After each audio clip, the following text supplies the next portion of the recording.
அடுத்து இன்னைக்கு செயற்குழு 28 பேர் கலந்து கொள்ளுகிற ஒரு கூட்டம். கட்சியினுடைய அடிப்படை தேவைகளை உருவாக்கப்பட வேண்டும். இன்னும் ஒரு சில மாவட்ட செயலாளர்கள் போடவில்லை, நிரப்ப வேண்டும்.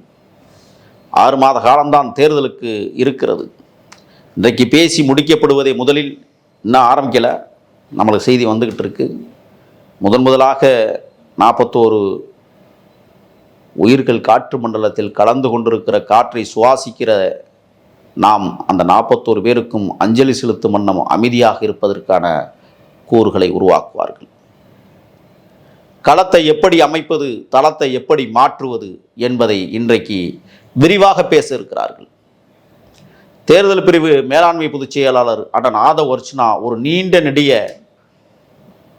தேர்தல் வியூகத்தை இன்றைக்கு தலைவரிடத்திலே ஒப்படைக்க இருக்கிறார். மிக முக்கியமான தீர்மானங்கள்.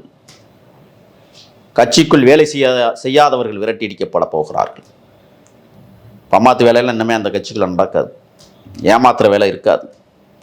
ஆக்கப்பூர்வமாக மக்கள் தொண்டாற்றக்கூடிய தலைவர் பெருமக்களை கட்சி தேர்ந்தெடுக்க வேண்டும் என்று இன்றைக்கு சூளுரைக்க இருக்கிறார்கள். தெருவுக்கு தெரு தாவேக்கானுடைய கொடி பறக்க வேண்டும், தெருவுக்கு தெரு தாவேக்கானுடைய பதாகைகள் இருக்க வேண்டும், வீதிக்கு வீதி நம் பிள்ளைகள் வேலை செய்ய வேண்டும் என்கிற திட்டத்தை உருவாக்குவதற்கு தான் இன்றைக்கி கூட்டம்.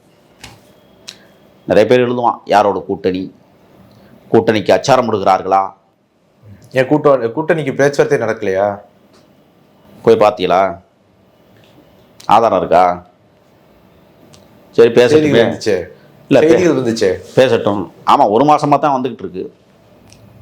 1 மாதமாக என்ன செய்தி சொல்லலை, எல்லா செய்தியும் சொல்லிட்டீங்க. ஆனால் தன் வேலையை, தன் கடமையை தமிழக வெற்றி கழகம் தன்னிறைவாக செய்து கொண்டிருக்கிறது மௌனமாக. அது தெரியும் நினைக்கிறேன் உங்களுக்கு. 1 மாத காலமாக என்னென்ன சூரட்டியில் ஓட்டினான், 41 பேரை படுகொலையை செய்த விஜயை கைது செய்யணும் ஓட்டினான். கேட்டால் மாணவர் மன்றம் மண்டே செருப்பு கழட்டிட்டு அடிக்கணும் உங்களெல்லாம். பித்தலாட்டக்காரர்கள், பொய்யர்கள், எவ்வளவோ முயன்று பார்க்குறீங்களே.